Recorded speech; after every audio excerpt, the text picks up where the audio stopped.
Bonjour ma belle, bienvenue sur ma vlog. Là, nous sommes dans la cuisine, on a la tilapia, on a la sucre, on très bien. Et là, on a la sucre, on a les marinades, on a tangawiz, on a céleri, on a ndembi, et on a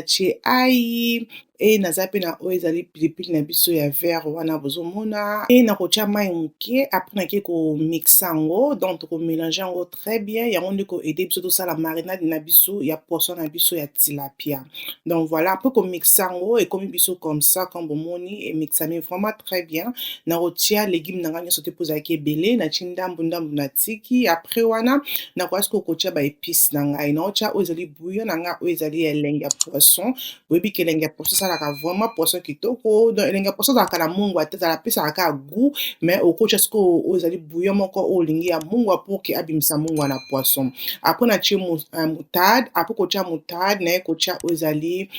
white pepper après wana nakotia oyo ezali muscade donc comme bozomona wana naotiaka baépice oyo ezalaki kosala poisson na nga kitoko après wana naye kotia mafuta e nakomélange avant komélange yango nakotia oyo ezali bouillon na nga ya whole seasoning whole proposing seasoning yango nde nakotia après là na mélanger biloko na ngai très bien donc quand na mélanger nakomeka nakomeka baépice na nga so namoni ke mungu ekoki te la nakobakisa mungwa damekaki namoni ke mungu ekoki te e naye kobakisa oyo ezali cube mange mibale après wana na mélange encore e natiaki pilipili na nga wana ya mai mpo sala yango mwa pima te moke donc voilà là marinade na biso ekomi nde nalakisi bino e nakozwa poisson na nga nazwi chishu e na bandi kopangusa mpo naza na mposa mai ezala na poisson na nga te na na mposa poisson na nga ezala sa mai pour ke marinade na nga ekota vraiment très bien na poisson donc voilà et là nazofungola yango ntina kati nazotia yango vraiment épice na nga na bien après wana nakotika yango mpona quelques heures nakoba même 2 heures comme ça osali yango comme ça na ntongo e olambi yango na bapoko mabele okozala desi te donc voilà poisson na nga ekoti vraiment bien marinade après nakotia yango à côté donc ekomi nga comme ça comme nalobi ke nakotika yango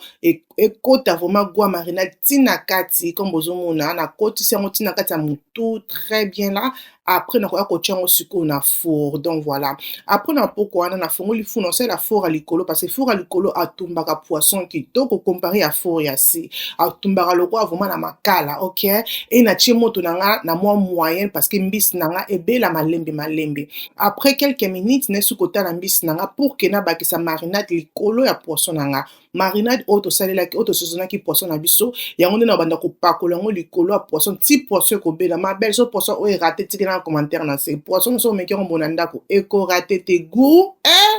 kitoko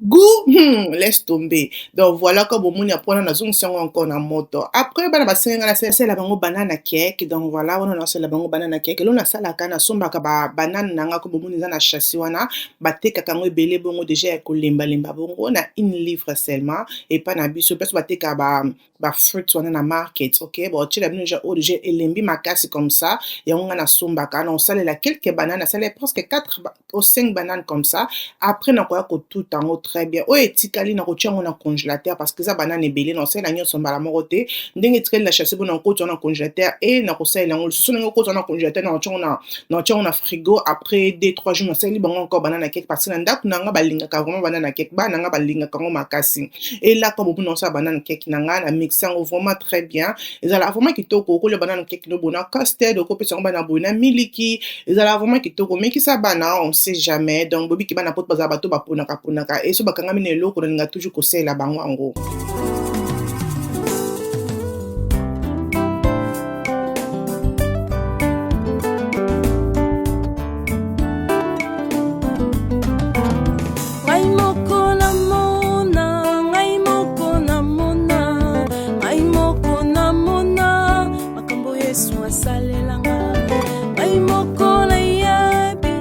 Et voilà ma belle, donc pâte nanga ebetami vraiment kitoko comme bozomona et nakoya kotia yango na sali nanga ya four et nakokotia yango na grille nanga mpe nasalaka banana cake nanga c'est comme ça que nga nasalaka et nazalaki mpe na crevette nanga ezalaki crevette ya fraîche mais malheureusement koto nabongisaki koto na episaki yango vidéo et baby, mais c'est pas grave. Et là, naza na ba légumes on a salela na crevette nanga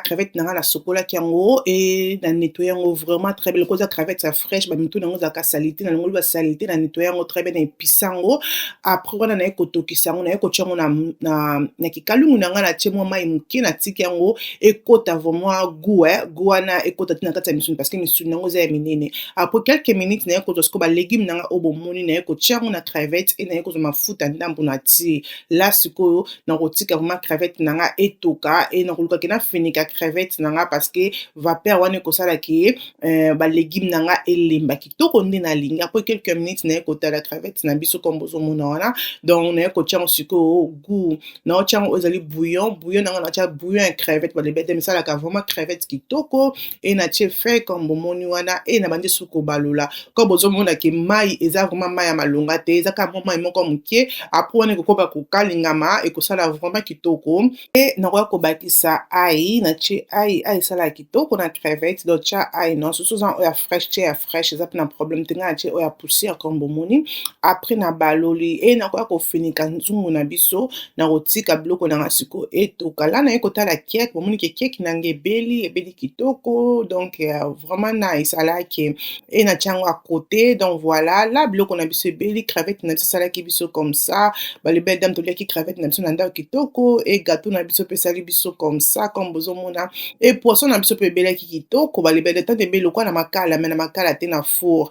esalamaki vraiment kitoko rien à dire toliaki yango biso na ndako solo tolinga lokwa poisson ezalaka te balebele dame poisson moda eliama na so nalabi boye biso tolie moko bana balie moko tolia yango na lokoso parce que tolingaka vraiment poisson esalamaki vraiment kitoko toliaki yango vraiment bien donc rien à dire esalaki pe makemba pembeni donc voilà et crevette na biso ebimaki comme c'est maki vraiment kitoko mekamaka crevette oyo okotikelanga commentaire na se ya vidéo ma belle kobosana te kozala abonné na la Rose Show ekosalanga bien et gâteau na biso bomoni tosali gâteau na biso ebele ntina kati donc zala abonné aimé kosala bien makasi donc voilà après wana lobi nango nazalaki na sortie nazalaki na mariage nazalaki invité là naokende nga na copine nanga tozokende mariage na Birmingham là toza na train donc je nasalaki suki nanga nga moko ekosala suki moko motu pasi wapi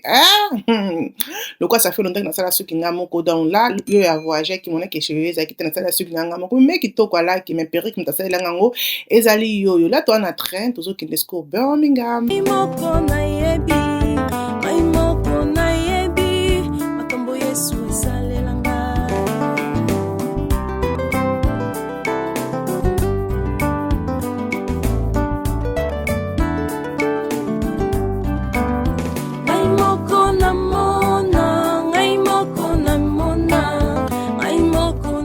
et là toyo kota na boutique ba ndo teka ba fleur et ba fleur moko vraiment kitoko na Birmingham oh ba boutique ba fleur oh vraiment joli et ba teki fleur moko comme ça na 60 livres 50 livres 40 livres et na sepelaki na oyo za bo pesa un cadeau ba les belles d'abord se mettre en fleur comme ça moi j'aime bien couleur rouge couleur rose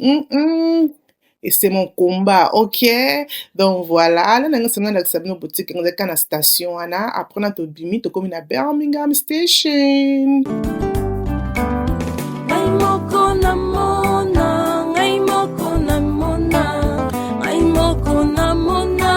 Toyo kota na Tesco pour nous vraiment bloquer miki parce que souvent qu'on doit changer l'hôtel donc ils allaient boring quoi et le conseil ils allaient rater tout le monde qu'on a besoin comme là et tout le monde bloquer on a besoin qu'on lia avant que tout qu'on des fêti et là où ben habitué to continue où balas que tout qu'on des direction hôtel na besoin pour nous qu'on doit changer parce que c'est qu'à samedi wana mais na pourquoi la onde ils allaient qui liba la haute bande coquine ok donc voilà là ce que tout direction hôtel to pe munke to meno tchaba maquillage na to lili mwandambu pour bon gâteau coquine des il faut toujours manger, on sait jamais. Et là, tu as la checking, tu as combien vers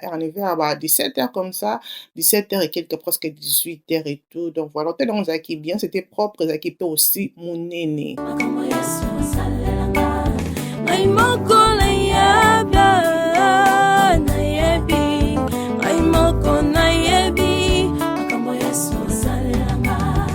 Donc voilà, on a tokomi na chambre na biso, donc ezalaki propre, ezalaki mpe monene, donc voilà, là tofungola na bafenetre, tokoteli momo santu, ok, donc salle de bain surtout aussi propre, ezalaki monene, ezalaki bien, et alaki, ezalaki mba liboso, tokende na hotel yango, alaki, c'était bien, et là tozoki drink na biso, tobi tofungola mwa drink na biso, avant que tobanda kosala make-up, tomela mwa ndambo, poloko komela mpe eza te, là toliaki déjà, donc na biso na pema namela mwa ndambo après na pemi parce que nalinga vraiment question na tambo fo na pema après nde nakoya kobanda sikoyo make-up na ngai la copine na ngai jabandeki kosala ja make-up ne parce que ye aza mutu aza mutu ya manevre. Donc ngai en attendant azobongamaka ngai na relax natala télé na relax mabe natiki azobongama tie mpe mameka ngai na bazobongama na nsima me nasisi liboso na ye tozala na copine na bongo tiki na commentaire na se. Donc après wana na eske kotia make-up na ngai na bongama azozela te yesu bato bayebisanga nga moko nayebi makambo yesu asalelanga azozela te yawe bato bayebisanga nga moko nayebi makambo yesu asalelanga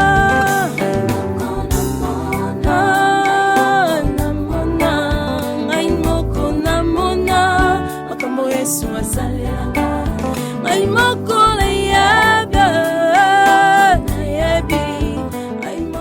ok ma belle là na siso déjà faux de tenanga vandinga bien na elongi et là bilamba na biso tokolata nga robe nanga eza robe abela bornette je bomonaki yango talon nanga eza ya asso c'est ça ki nanga eza ya Corgage, je pense, oui. Et là, ezaki robe à copine nangai, donc elle a dit comme ça. Donc, tout bien qui comme ça, les belles dames, vraiment jolie, rien à dire, simple, chic, comme aux hommes à classe. Donc,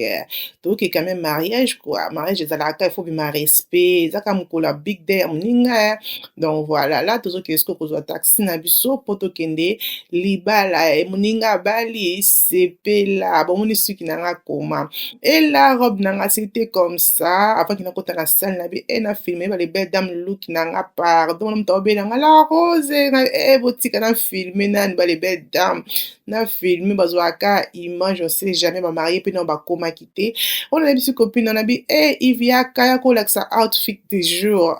neza koma la kisiwana yo kana zobo kama pe na fière kezongi. Donc voilà tobima qui comme ça vraiment joli bobi kinga na couleur noire donc couleur noire c'est la kitoko. Et là aussi robe nanga c'était comme ça robe nanga za bella bornette comme ça na tek na bella bornette na na code promo pour na 15% na ba biloko na bino surtout bo somba ba robe na bino surtout bo somba na bella bornette. Donc voilà là na tu benza na la tu vraiment robe à été vraiment robe à été na c'est vraiment été pe mukono pesa ki moto wapi ba les belles dames tika ventilateur à Yvonne Sova ki bisouti to comme ko la ventilateur ivio chenda nga pe na chenda mikolo o moto lekaki na yuke ça ba ventilateur à miki wana vraiment ça va pas ventilateur na muke pesa ki na mupepe wape et daki biso emo iva che emo ngana che et de biso makasi ba les belles dames voilà to comme déjà na kati ya salle ezaki vraiment kitoko et to c'est que ba marié ba kotanga linga na libale et libale za ka kitoko za la calme muninga bali sepela et décor pesa ki kitoko bozo mona décoration zaki vraiment bien rien à dire les belles dames là to zongi ceux qui n'ont pas de this time quand même c'est bon hein na bien this time vraiment na meki na kende choyote ngamo na chim perrique na ngata sele ngango yoyo perrique oyo koti même pas one bando ezaka bando moko na closure o amukie comme ça comme bozomona eza HD et I love it na ton concert à Fali et la deuxième fois na la tango oyo asalelanga I love it Willy na spona ba tanto na ya moi et là na che perrique na ngale longa moko alake parce que a voyagé à Zatel et pardon mais maquillage n'engage toujours et le kabisika okende mais malheureusement il faut na longola parce que na okapola la maquillage té il faut na longola et yeah tout le monde presque 3 heures to là aussi ici et pour son engagement ngenga comme ça pour la grâce beauté toujours ça c'est na bino il va tirer la musique ça la copyright bisous bye good morning. Là, tout la moquille bien par la grâce de Dieu. Et donc, de ce qu'on doit déjeuner. On doit déjeuner. Hein. Donc voilà, après wana tokenda kozwa déjeuner na biso tolie apres toyei kosala check out tobimi na hotel. J'espère que vlog oyo esepelisi bino kobosana te kozala abonné koaime kopartage video kosala ngai bien makasi. Nzambe abomba biso tokutani mokolo mosusu ntina te ekomi na ntina. Bye.